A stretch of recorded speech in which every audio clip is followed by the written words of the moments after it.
Hello, everyone. This is a Primus in Physics panel to help first generation and low income students in physics start research and just learn more about research. And we're going to be sharing our experiences.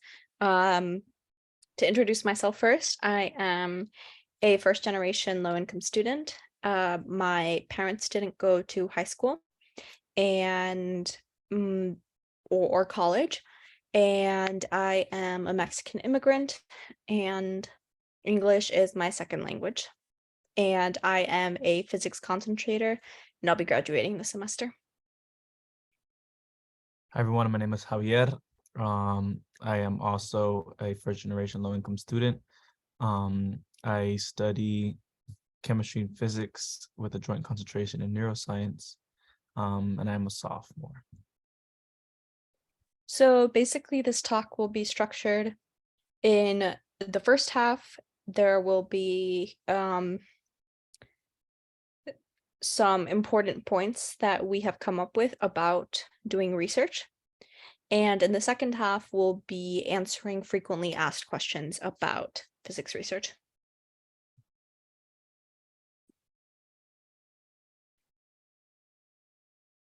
Okay, so the first point is that you absolutely don't have to know what kind of research you're interested in when you start doing research. When I started doing research, I didn't really know much about the field. I wasn't sure how much I would like it, but I wanted to explore different things, so I went ahead and started. But you don't have to know what you're passionate about when you start. The second point we want to emphasize, and we really want to emphasize this point, is you do not need any research experience coming in. You can don't let a lack of experience make you or feel like unable to become involved in research. People here are very accepting and they want you to become involved. So don't let that hold you back. Yeah, I just want to add that professors' jobs here are to provide research experiences for people. You also don't need to have taken many physics classes. If you are a first year, especially you have just gotten here, you probably have only taken one physics class and maybe one math class. And professors know this. They know that you are a first year. They know that you don't have all of these different physics classes under your belt. And even if you are an older student, you don't need to have taken many physics classes. A lot of what you learn in research, you learn in the lab and do like day to day. And you have a mentor in lab, so. The next point we want to make is that you can get paid to do research and you will get paid to do research. Can you go to the table? Oh, yes. So here's basically like a short summary of some internal and external funding opportunities and summer research opportunities that we have. So within Harvard, we have PRIZE, which comes with housing, and there's like non-housing funding, which comes from HCRP, HQI, which is the Harvard Quantum Initiative. If you're low income, you can HQI supplements your summer stipend from HCRP. There's also physics department funding, and HCRP, HQI, and physics department all use the same application. Like you write one proposal, write the same, like you get the same recommendation, same everything, and you just submit it 3 different times.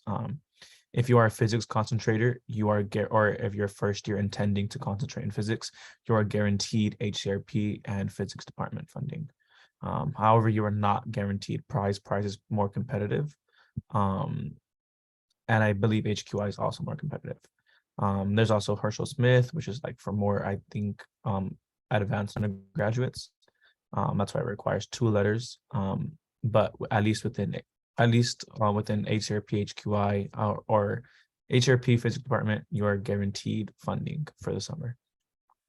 Outside, you have like national laboratories like Oak Ridge, where you can do internships, or if you're taking a gap year, if you're considering taking a gap year, you can work at these national labs. There's also REU's research experience for undergraduates, funded by the National Science Foundation, the NSF.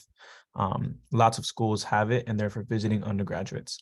So there's some at Howard, there's some at Nementis Technology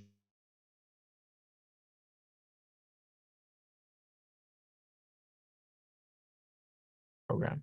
And these typically come with housing, and they are a little more competitive, but they also tend to be more well-funded. And here are some like important deadlines for like this set of research opportunities.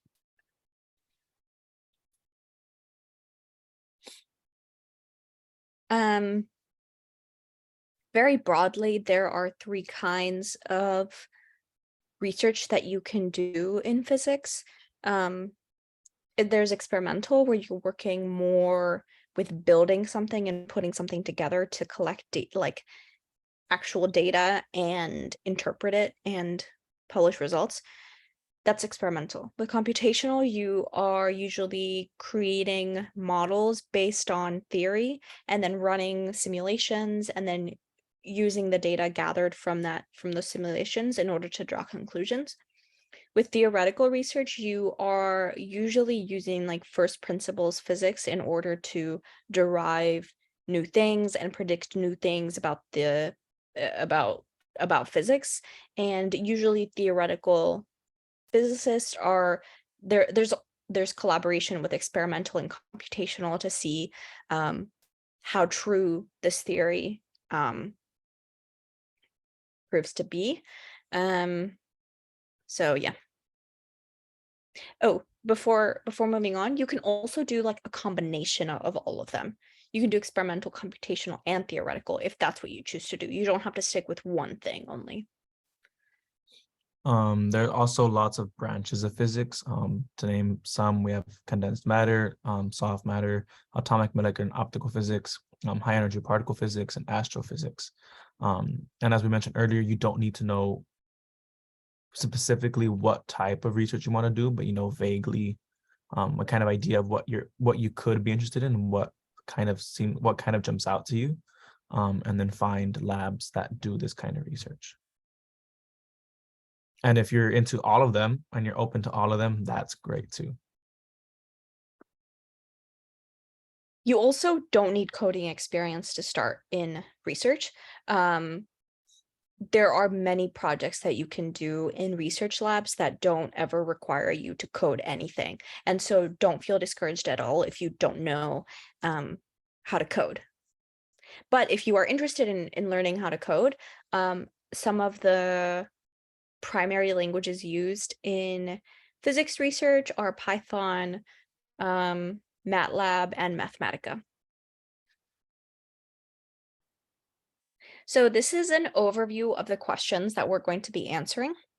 We'll talk about our research experiences before college, the physics classes we've taken, the kinds of research we've done, what a day in our life looks like in the lab, how we got started in research, and what our plans are, because physics research isn't just for people who want to do physics grad school. And we'll talk about finding a mentor, and we'll talk about our mental health throughout college. So what research experience did we have before college? I spent a few, like around 6 months doing research with UC Santa Cruz, with their particle physics, one of their particle physics institutions. Um, yeah, I did that for 6 months. I was able to present at the American Geophysical Union Fall Conference, I believe in 2020. And so yeah, I did particle physics research, and it was very computational, like very heavily computational, before coming here. I had a research experience in astrophysics and observational astronomy. It was a program for 6 weeks in a summer where we were, being walked through every step of the process in the research project. However, when I then came to college at Harvard, I decided that I wanted to try a different branch of physics, and I moved into experimental condensed matter.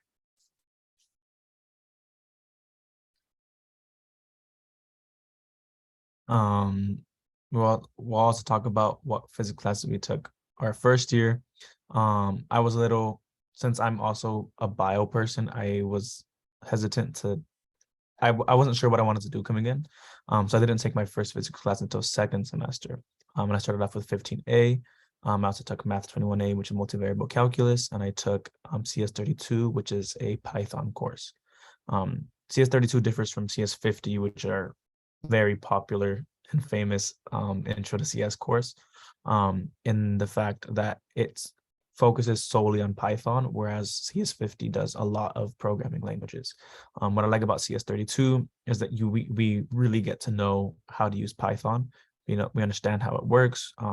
There's lots of emphasis on computational thinking and understanding how computers work. And yeah, Python is just very useful for physics research and research in general. So yeah, I really liked that course. My first year, I took 15A and 15B. 15A is mechanics, 15B is E&M, electromagnetism. I also took what doesn't exist anymore, which was Math 23A and 23B, which is a proof-based combination of linear algebra, real analysis, and multivariable calculus. I also took a Python-based introduction to CS at MIT. So you are allowed to cross-register if you want to. What classes have we taken so far? So as I mentioned earlier, during my first year, I took physics 15A, math 21A, CS32. I'm currently a sophomore. Last semester, I took physics 15B, which is electromagnetism. I took AM 22A, which is applied linear algebra and vector calculus with proofs. That course was a fun time. That course was really great. I very highly recommend the AM 22 series. You get a little bit of everything. You get the programming, you get that with applications, you get proofs, and you see how or why this math is very useful. I'm currently taking physics 143A, which is quantum mechanics 1, physics 199, which is stat mech, and biophysics 242, which is, I guess, like, it's just a biophysics course. Yeah. Um, okay. Also, is the physics 199 a more bio focused course or chemistry focused? Physics 199 is stat mech in biological context. Okay. So have, I talked about my first year. In my second year, I took 15C, which is waves. I took 143, which is quantum 1. I took 90R, which is research for credit in a lab. And then I took applied math 105, which is differential equations, and stat 110, which is intro to probability.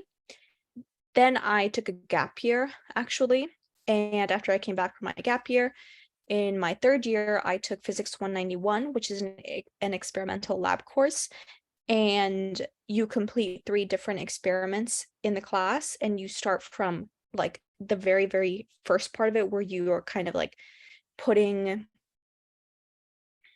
you're like setting up the experiment, you're collecting the data, you're analyzing the data, you are creating figures, and you are writing up the paper and then submitting it to the professors for review, and then you make edits according to their comments. I also took 195, which is solid state physics, which is basically about, understanding how electrons give materials their properties. I took physics 19, which is introduction to theoretical physics, which basically combines, is an overview of basically all of physics ever. I took 181, which is statistical mechanics. I took 113, which is electronics for physicists. I really love this class. I would recommend it for anyone who likes working with their hands, who wants to be in a lab / project-based course.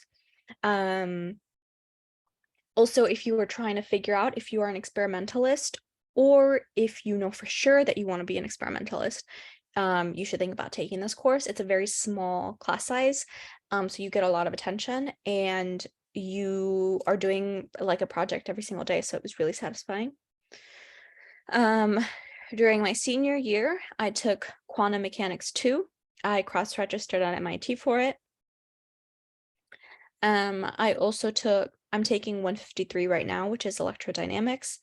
I took research for credit. I also took applied math 104, which is complex analysis, and I'm taking engineering sciences 297, which is a science writing course.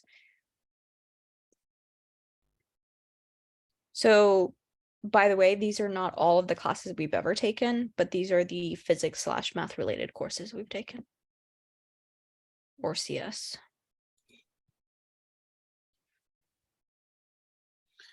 What kind of research have we done?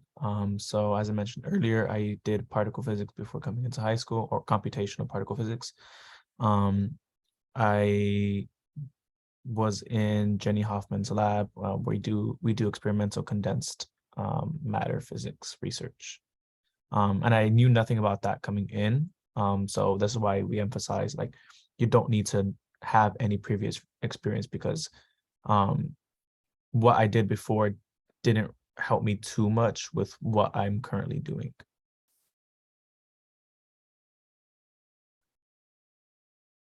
So I had astrophysics experience in high school, and at Harvard, I did research in experimental condensed matter.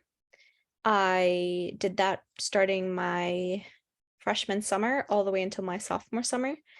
And then I took a gap year and I worked full time doing research at a nuclear fusion startup at MIT. So I was doing research full time for a year, and then after that, I went to the Princeton Plasma Physics Laboratory at Princeton, and I was doing a more computational project. Um, and then after that, I came back to Harvard and I did more experimental condensed matter in Julia Mundy's group. And I guess overall, I've done mostly experimental with some computational work, and I have not done any theory.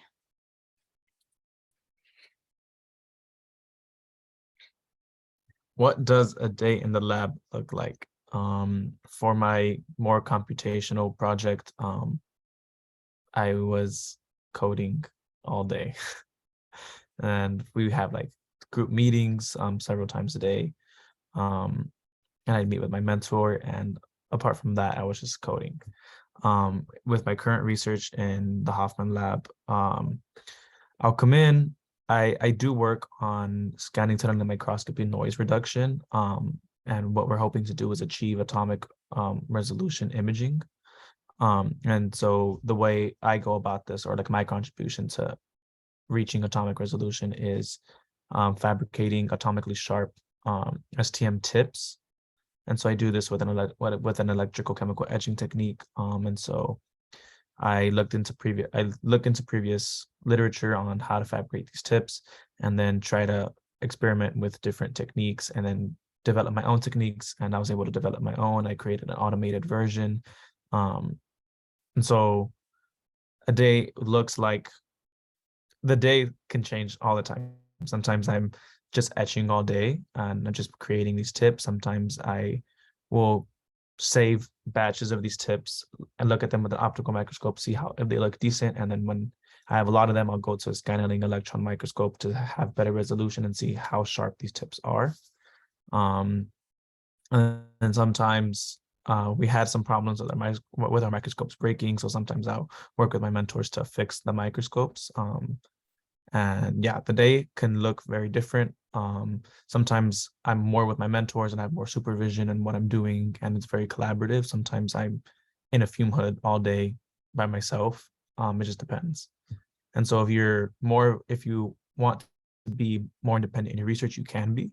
But if you also feel like you need more supervision and you want more mentorship, that's also very possible. For me, a day in the lab has been very different during every research experience that I've had. In high school, we were being literally walked through every single step of the process, and we were constantly being supervised. When I started my first research experience in Professor Mundy's group, I had a graduate student mentor, and the difficulty of my projects wasn't um, was appropriate for someone starting out in a lab for the first time. I was working in the machine shop, I was doing some coding, I was doing some work in some fume hoods, I was imaging some stuff.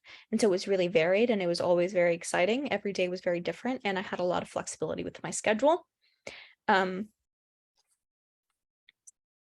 And then when I worked full-time at the nuclear fusion startup, I had weekly meetings with people, and then I also had occasional other meetings with other people that I was collaborating with. But usually I was working by myself and collaborating on occasion with people. And I was mostly like taking measurements of samples. Um, and I was also building, like buying equipment parts and also building like a contraption together, like an experimental setup. Um, at Princeton, I was doing more computational work, and so I was working mostly by myself, and I was working more one-on-one with a graduate student mentor. Um, and then during my last research experience in Professor Mundy's group, I have taken on a more independent role. And so even though I collaborate a lot with other graduate students and postdocs and with Julia, I right now am mentoring another undergraduate student and we work really closely together on the project. And so part of my responsibilities are to make sure that they know what they're doing and they understand, how the project is moving and that they have enough stuff to do. I also, with my work, it's usually we are overall what we're doing in our project is we are trying to synthesize a transparent superconductor. And a superconductor is a material, well, a conductor is a material that transports electrons with some resistance. A superconductor is a material that can transport electrons with zero resistance, meaning that electricity can flow without any loss, without any energy loss to heat or resistance. And so this transparent superconductor that we are working on is literally you are able to see through it with your eyeballs. And that's very interesting because in order for something to be a conductor, first of all, it has to have a lot of electrons, and usually that makes things opaque. And to be a superconductor, you also need to have a lot of electrons, but then to be transparent to your eyeballs, you need to have less electrons so you can actually see through it. Um, so there is like a fine-tuning process that needs to be done. And day to day, what we were doing is sometimes we were reading papers to figure out what our next steps are going to be. Then we were preparing these like little tiny substrates that we were going to deposit our material on. Then we would go, downstairs and deposit the material. We would put on our suit and go into the clean room, which is where we would sputter them. Then we would, come back upstairs, do some imaging on them, characterization, see if it looked good.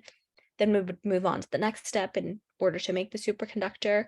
And eventually, if things looked really promising, then we would measure the electrical properties of it. And, depending on how that turned out, we would try to tune the next batch of things that we were going to grow. And so it was a lot of kind of, a main 5 steps or so, and then we would just keep iterating and repeating on those steps throughout our time in the lab. And not everything happened in one day. It would happen over the course of a day, over the course of several days. So yeah.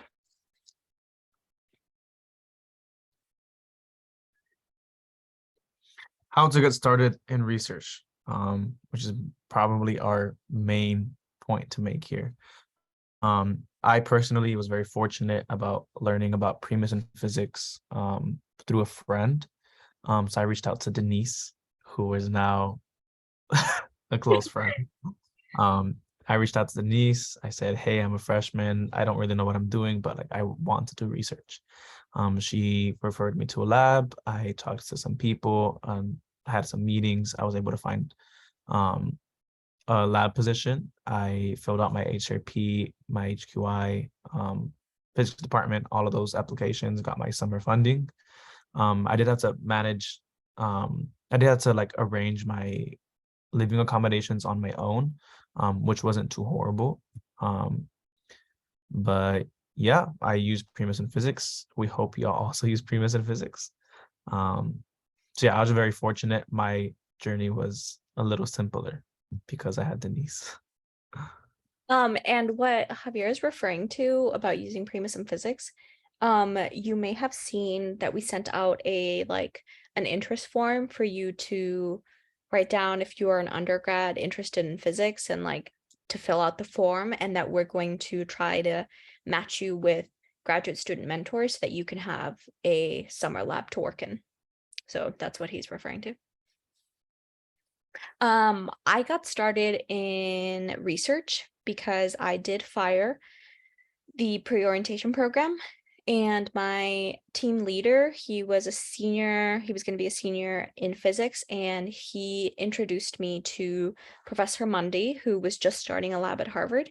And I met her very briefly, like very, very briefly in like August. And then like in February of later that year, I reached out to her and I was like, hey, we met a really long time ago. You probably don't remember me, but I would like to work in your lab. And I also emailed other professors, and I can't remember exactly if I like how much I went through, like if I visited other labs.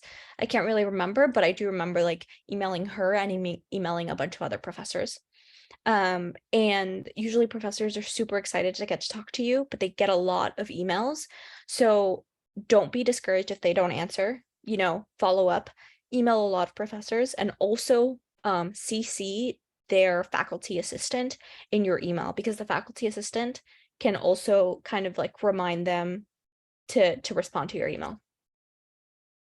And just like don't be afraid if you've never talked to this professor anymore.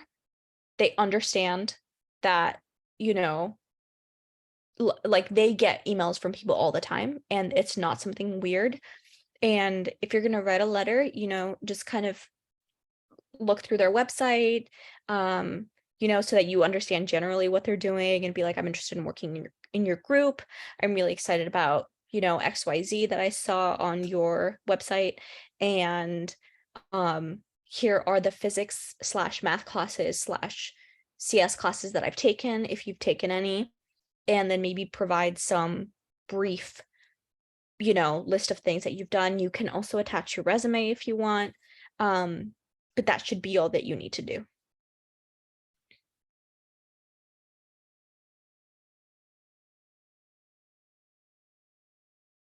Our plans for post college. Um, I'm a sophomore. I like to I like to preface with that because I have time. And if you are a first year or a sophomore, you also have time. Currently I am pre-med, but I am planning to go pursue an MD PhD because I would like to get a PhD in physics or biophysics. Keep pursuing physics in some way, while also going to medical school. That is very, it's a very tentative plan. Okay, I might just do med school. I might just do physics. I have no idea. But yeah, after that, if I do go to medical school, I want to become a neurologist or an ophthalmologist. And if I don't, then I might do condensed matter. I might do astro. Who knows what the world has in store? But if you're like Denise, she can What? explain more. You're a senior. Oh yeah, I'm a senior, so I have to know a little bit more concretely what I want to do. But also, if you're a senior and you don't know what you want to do, it's fine. I have applied to many grad schools in applied physics, material science, and nuclear science. I really am excited about research and about doing research. I love it a lot. And so I'm pretty sure that I want to get a PhD in, yeah, in something related to physics. And overall, I think what I want to do with my life is to, somehow equalize the distribution of energy in the world, um, through physics research and through advocacy and through energy policy. I think the issue that has motivated my interest for me is that climate change affects um, poor people of color the most. Um, so yeah, and I'd like to work against the effects of climate change. Yeah, and I guess we also want to emphasize that you don't need to be sure whether you want to do a physics PhD, or you don't have to want to do a physics PhD to do physics research. It's a great way to get to know professors, to get to know mentors, to just get some like skills working in a job, also working, just figuring out what working in a lab is like. Um, so you don't at all have to know whether you want to go into a physics PhD. And even if you know you don't want to, you can still totally do research just because you think it's cool and because you want to know what it's about and you want to have some experience.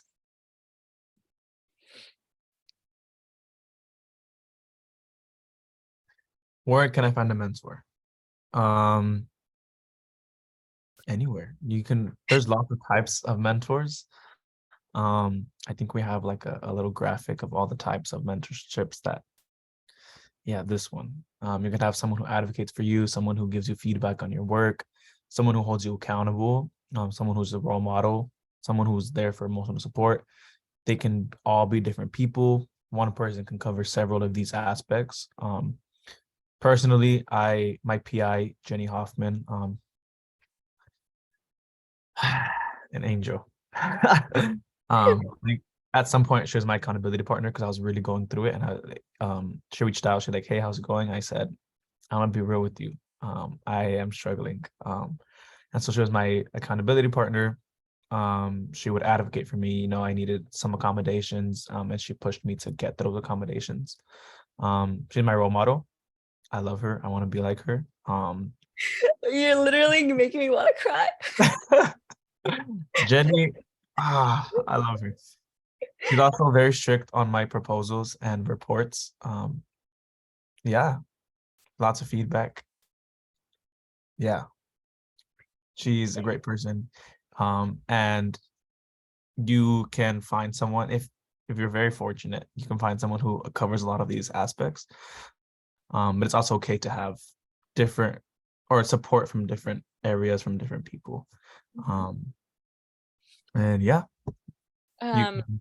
Oh, I'm sorry. I was just um, going to say that my PI, Julia Mundy, has also been an amazing advocate for me and has just provided me with a lot of resources and opportunities and emotional support. I was also going really through a tough time last semester and um it was really great to hear that I belonged in physics from a professor that I really admire. Um but two things. First, how do you get these mentors? And second, what if the person that you thought was your mentor is like not really a good fit?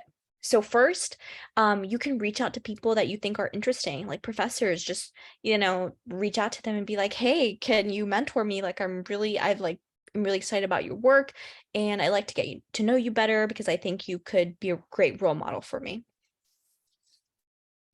You can also stop in at office hours at any professor's office hours. You can go to them, set up a time and talk to them. You can also go to office hour, like office hours aren't always for PSET questions only. You know, you can also talk to your professors whose class you're in and talk to them. You can also talk to grad students in your department. You can talk to faculty, or like staff and administrators in your department who, you know, maybe don't teach, but, you know, can provide support for you, to like a director of undergraduate studies, or like an um like Dion Clark just started the position of undergraduate. I forget what it is, but like undergraduate something, um for the Department of Physics, and she is amazing. Um and another thing, oh right, the second point was, you know, not, you know, you can start a relationship with a mentor and think that it is going to work out, but then it doesn't, because you just maybe have really different styles of communication. Maybe you have different styles of working. You know, maybe you just don't really fit, and that's fine. Like, you don't have to stay with someone that you don't click with, and it is okay to move on to different people when the relationship isn't a nourishing um relationship filled with a lot of growth, you know, and support, and is very uplifting.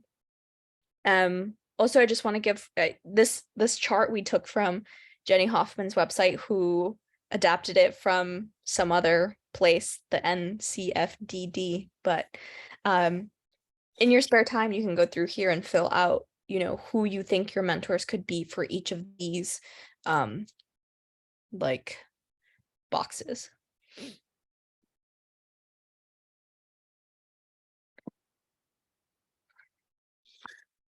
Now we get to the fun stuff. Mental health. As you may know, or as you may have experienced, Harvard can be a very difficult place, especially for first generation and or low income students. The institution is not designed for students like us.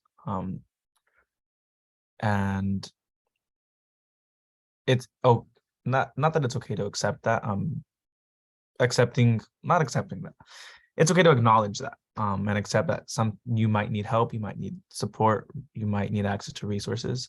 Um, Take your mental health very seriously. If you need to take time off, go ahead, take time off. I might take a gap year after the semester, just because I feel like I need to reground myself, and I need like a refreshing year to just slow down, catch up, all that good stuff. And yeah, reach out to people. And yeah, take care of yourself. Yeah, this place can be pretty harsh on its students, but don't let that push you away from the institution. There are people who care about you, and yeah. Um, I also had a really terrible time my first year, especially. I was going to transfer. I was going to leave. I really, really did not like it. My second year was better. I moved to the co-op, which helped me a lot. I love it here. It's a much smaller living space, and that was really, really great for me. And we do chores together, and we have dinner together. So that was really great for me to find a community like this. Um, and eventually I did take a gap year because I had struggled so much my first 2 years in college, academically, socially, emotionally. I really needed to take time away. And during this time, I like figured all out a lot about myself in terms of, you know, how to keep up with my mental health, and also in terms of where I wanted my career to go, because I was working at a nuclear fusion company and felt very inspired by that. And I also realized that I truly, truly loved research, and I really wanted to pursue it. And then after I came back to to college after my gap year, even though there are a lot of faults with Harvard, I really grew to appreciate the space, the community, and take advantage of more opportunities. And I felt ready to really learn, and I felt um, really grateful to be here in a way that I hadn't felt in my first 2 years, because it had been such a harsh transition for me. Um, So yeah, we just want to acknowledge that mental health is a really important part of being successful in anything, and you should take care of it.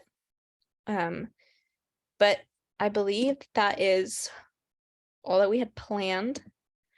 Um, so good luck with your semester. Good luck with your summer. Good luck with everything that you do in life, even if it isn't physics. Gotta look at applications because you're probably applying for stuff. Yeah, Um, yeah, good luck. right. Bye, everyone. Thank you.